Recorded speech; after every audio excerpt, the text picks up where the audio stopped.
Hi, ಇವತ್ತು ನಾನು ರೇಷನಲ್ಲಿ ಸಿಗುವಂಥ ಈ ಬೆಳ್ತಿಗೆ ಅಕ್ಕಿಯಿಂದ ಒಂದು ಬೇಗನೆ ಬೆಳಗಿನ ತಿಂಡಿಯನ್ನು ಯಾವ ರೀತಿ ಮಾಡಬಹುದು ಅಂತ ತೋರಿಸ್ತೀನಿ. ಅದಕ್ಕೂ ಮುಂಚೆ ಯಾರೆಲ್ಲ ಸಬ್ಸ್ಕ್ರೈಬ್ ಮಾಡದೆ ಈ ವಿಡಿಯೋನ ನೋಡ್ತಾ ಇದ್ದೀರಾ, ಪ್ಲೀಸ್ ಒಂದು ಸಬ್ಸ್ಕ್ರೈಬ್ ಮಾಡಿ. ಹಾಗೆಯೇ ವಿಡಿಯೋ ಇಷ್ಟ ಆದರೆ ಒಂದು ಲೈಕ್ ಮಾಡೋದಕ್ಕೆ ಮರಿಬೇಡಿ. ಚಾನಲ್ಗೆ ಸಪೋರ್ಟ್ ಮಾಡ್ತಾ ಇರಿ. ಬನ್ನಿ ನೋಡೋಣ ಯಾವ ರೀತಿ ಮಾಡೋದು ಅಂತ. ಮೊದಲಿಗೆ ಅಕ್ಕಿನ ಚೆನ್ನಾಗಿ ತೊಳೆದು ಬಿಟ್ಟು ಈ ಥರ ಒಂದು ಜಾಲರಿಲಿ ಅದರ ನೀರು ಚೆನ್ನಾಗಿ ಇಳಿದು ಹೋಗೋವರೆಗೂ ಬಿಡಬೇಕು.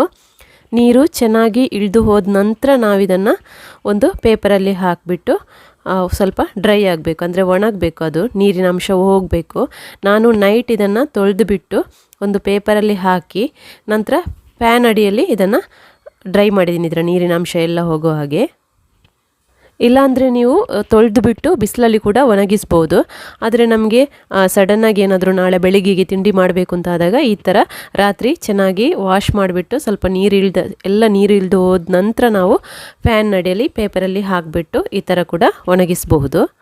ನೆಕ್ಸ್ಟ್ ಡೇ ಬೆಳಿಗ್ಗೆ ನೀರಿನ ಅಂಶ ಎಲ್ಲ ಹೋಗಿ ಚೆನ್ನಾಗಿ ಒಣಗಿರುತ್ತೆ. ನಂತರ ನಾವಿದನ್ನು ಈ ಅಕ್ಕಿನ ತೆಗೆದುಕೊಂಡು ಒಂದು ಮಿಕ್ಸಿ ಜಾರಿಗೆ ಹಾಕಿಬಿಟ್ಟು ಪುಡಿ ಮಾಡ್ಕೋಬೇಕು. ಈ ಬಾಂಬೆ ರವೆ ಬರುತ್ತಲ್ಲ ಅಷ್ಟು ನಾವಿದನ್ನು ಪುಡಿ ಮಾಡ್ಕೋಬೇಕು.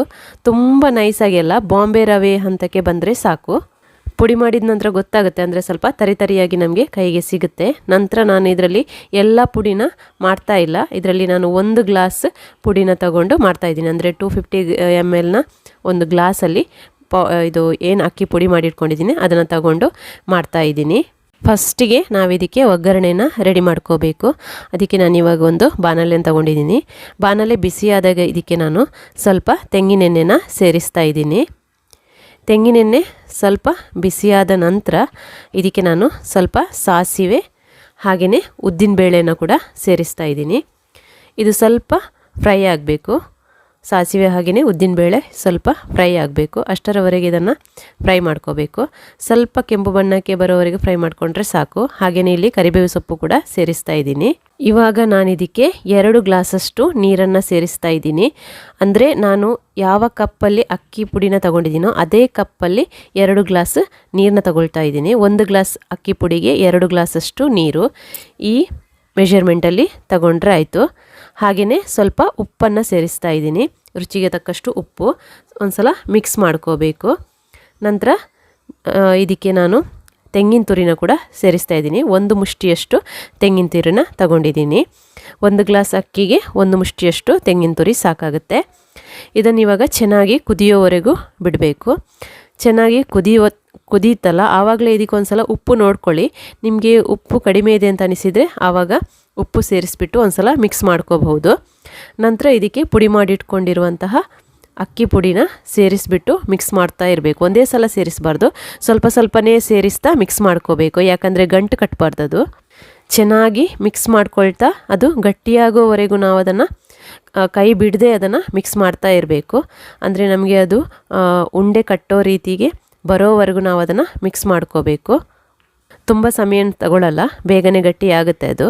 ಇವಾಗ ಇದು ಉಂಡೆ ಕಟ್ಟೋ ಅಷ್ಟು ಅದಕ್ಕೆ ಗಟ್ಟಿ ಆಯಿತು. ಇವಾಗ ಇದನ್ನು ಒಂದು ಸೈಡಿಗೆ ಎತ್ತಿಟ್ಕೊಂಡು ಬಿಡೋಣ. ಇದು ಸ್ವಲ್ಪ ತಣ್ಣಗಾಗಲಿ, ತುಂಬ ಬಿಸಿಯಾಗಿರುವ ಕಟ್ಟಲಿಕ್ಕಾಗಲ್ಲ. ನಂತರ ಕೈಗೆ ಸ್ವಲ್ಪ ನೀರು ಹಚ್ಕೊಂಡು ಇದನ್ನು ಉಂಡೆ ಕಟ್ಟಿದರೆ ಆಯಿತು. ಇವಾಗ ನಾವು ಇದನ್ನು ಬೇಯೋದಕ್ಕೆ ಇಡಬೇಕಲ್ಲ, ಅದಕ್ಕೆ ಇವಾಗ ಈ ಪಾತ್ರೆಯಲ್ಲಿ ನೀರಿಡ್ತಾ ಇದ್ದೀನಿ. ಇಡ್ಲಿ ಮಾಡೋ ಪಾತ್ರೆ ಇದೆಯಲ್ಲ ಅದರಲ್ಲಿ ನೀರು ಇಟ್ಬಿಟ್ಟು ನೀರು ಬಿಸಿಯಾದಾಗ ನಾವಿದಕ್ಕೆ ಉಂಡೆ ಕಟ್ಟಿ ಇಟ್ಟರೆ ಆಯಿತು.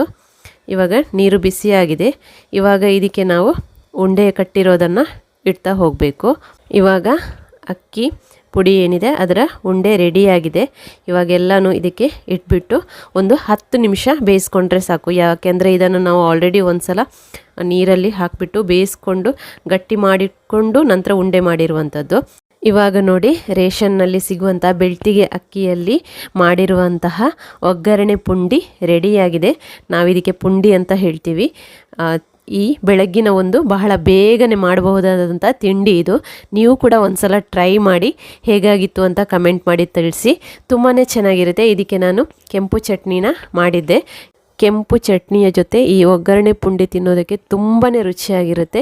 ನೀವು ಕೂಡ ಒಂದು ಸಲ ಟ್ರೈ ಮಾಡಿ. ನಿಮಗೆ ಈ ವಿಡಿಯೋ ಇಷ್ಟ ಆಗಿದ್ದರೆ ಒಂದು ಲೈಕ್ ಮಾಡೋದಕ್ಕೆ ಮರಿಬೇಡಿ. ಹಾಗೆಯೇ ಸಬ್ಸ್ಕ್ರೈಬ್ ಆಗಿಲ್ಲ ಅಂದರೆ ಒಂದು ಸಬ್ಸ್ಕ್ರೈಬ್ ಆಗಿ ಚಾನಲ್ಗೆ ಸಪೋರ್ಟ್ ಮಾಡಿ. ಇನ್ನೊಂದು ವಿಡಿಯೋದಲ್ಲಿ ಮತ್ತೆ ಸಿಗೋಣ. Thank you.